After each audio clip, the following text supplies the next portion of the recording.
By Popeye's Chicken Sandwich. You call going to Golden State the weakest move you've ever seen. Yeah. I wanted to prove him wrong on the basketball court and show whoever that was listening to him that wasn't weak as a basketball player. I meant what I said when I said that. But where I had to change course was when people were trying to interpret that as me saying he's weak. No, that's not what I was saying. I was saying he's so great. How dare you join our already juggernaut? That was Stephen A. on the boardroom when Kevin Durant took his talents to Golden State and the fallout from that move. And then he made another major move. That was to Brooklyn, where he hoped to play in a big three again. However, tonight it'll likely be a big one. James Harden upgraded to doubtful with the hammy. Kyrie Irving out with the ankle. Stephen A., what is at stake for KD tonight?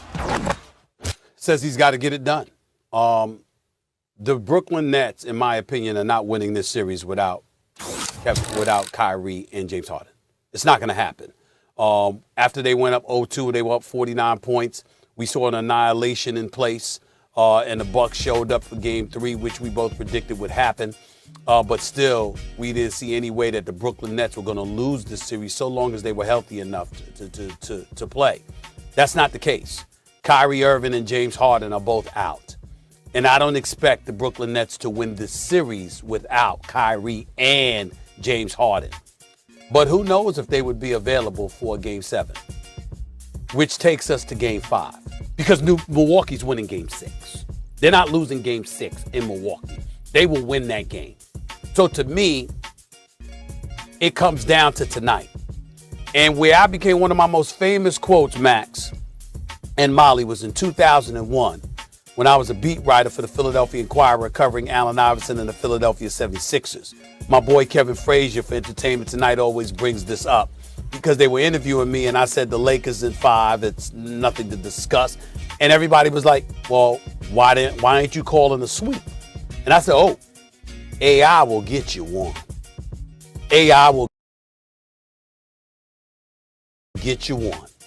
6 feet. 160 pounds, soaking wet. The answer, Allen Iverson rolled into the Staples Center and dropped 48 and stepped over Ty Lue to clinch the deal. It was just one game. I knew they wouldn't win another, but he got you one. Because in the game of basketball, when you are that dude, when you are that superstar caliber player, you can get a game. Not the series, but a game. That's what we're asking Kevin Durant to do tonight. Please understand something. I don't know if anybody knows this. Max, I don't know if anybody has said this before. Kevin Durant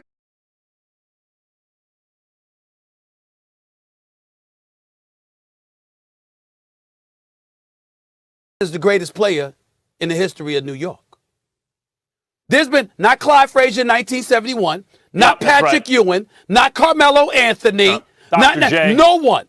Kevin Durant is the greatest basketball player to ever represent the city of New York in basketball. That's true. Period. There's no doubt about it. Okay? You can 7 feet, arguably one of the top 3 scorers in the history of basketball. You can't just show up for one game, although you're 44 games removed from that Achilles injury. You can't show up for one night and get one game. I believe he can. I believe he will. I believe a night like tonight, KD drops 50.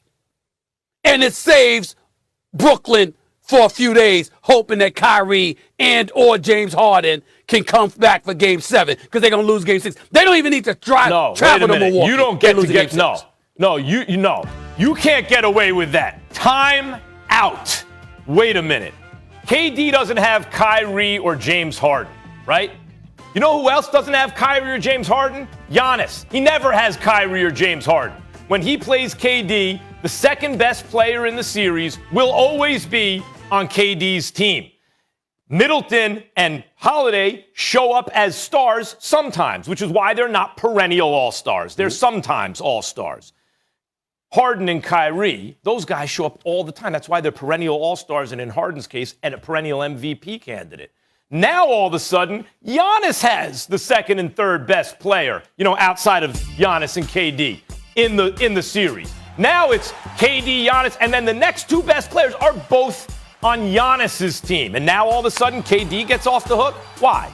Well, you weren't letting Giannis off the hook. I was. I'm not expecting KD to win the series now. He doesn't have a say. He still has Joe Harris, shoot the lights out. Still has Blake Griffin. I'll answer your question. Blake Griffin, good. He hit you with a double-double, basically averaging for the series. And if he needs to step up, he's capable of more. We saw him posterize Giannis. Physically, he looks good again. No. If you're not letting Giannis off the hook, then KD doesn't get off the hook either in this case. And if you think KD can win one game, well, look, when you say a star can get you one, I remember LeBron James had one game of Kyrie Irving against the Warriors in 2015. They lost that game in overtime. Then he didn't have Kyrie the rest of the series. Also didn't have Kevin Love all series. Got two. You're saying one game to start a series? You're saying KD can get one game now? There's 3 games left. If you can get one, now it's going to come down to a one-game win or go home. You should be able to get that one, too.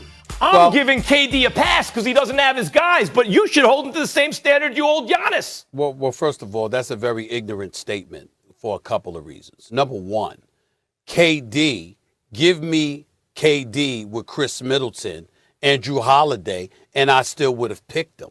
What I'm saying to you is this. When I get on Giannis, I get on Giannis for 2 things. Number one, his perimeter shooting or lack thereof. And number 2, the fact that you called him the best player in the world. Those are the things that I get on Giannis about. In terms of, I never picked Giannis to win this series. I said Brooklyn all day, every day. I said Brooklyn at the beginning of the season.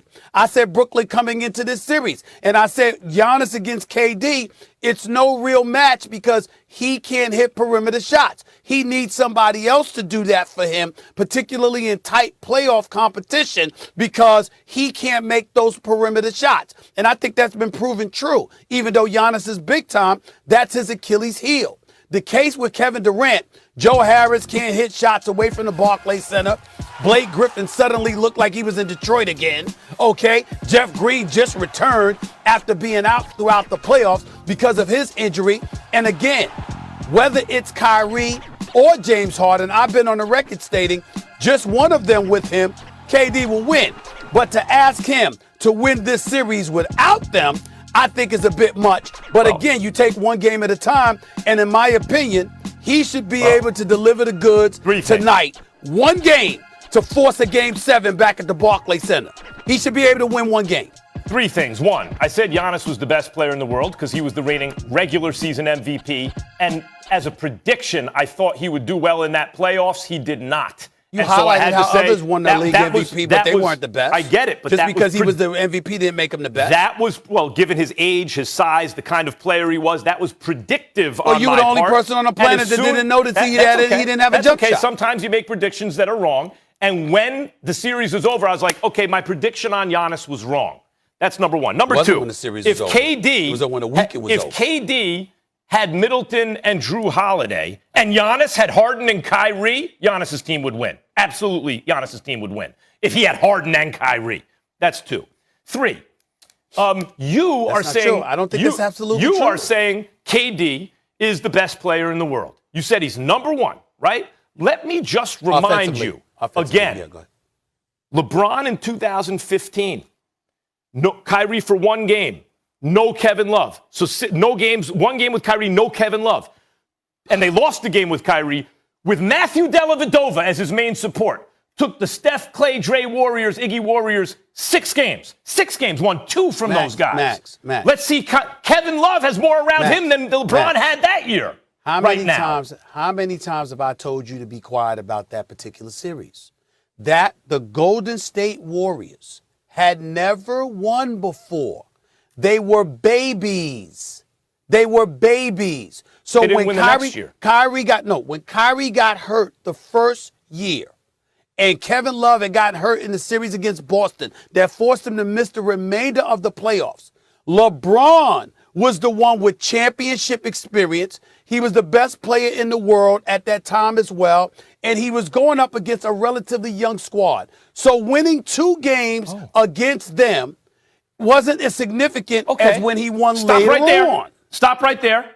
How much championship experience does this Bucks team have? because KD has won multiple championships Yeah, now. but we're not. He's a two-time but- Finals but MVP. We're talking injuries, Max. Yeah, but so brought up LeBron injuries dealt with that too. You brought up injuries at the beginning of the show. What Yeah. I'm saying to you is because Kyrie is gone and because James Harden is gone, you look at the rest of his team. I'm not going to sit up there and say with those trees, those big boys, and the bodies that they're throwing at him, you see the physicality that they've allowed PJ to play with. Okay, so if you don't have any kind of help whatsoever, that's a tough team to beat. But I'm taking it game to game, and I'm saying to you that KD, right. being the You have a prolific different offensive player, standard. can sit You have up there, and it's not a different standard. You have a different standard for LeBron and KD. Two different standards. LeBron was playing the baby Warriors with Steph, Dre, Clay, and Iggy. It's a KD is different- playing how many years the ago baby was that? Bucks. How many They don't have years any ago was that? championship experience. The This point is they don't why I have any get annoyed championship talking experience basketball with you, either. because you bring up irrelevant, nonsensical points You that have brought up my absolutely Giannis nothing take to from do. 5 years ago. How many years ago was that?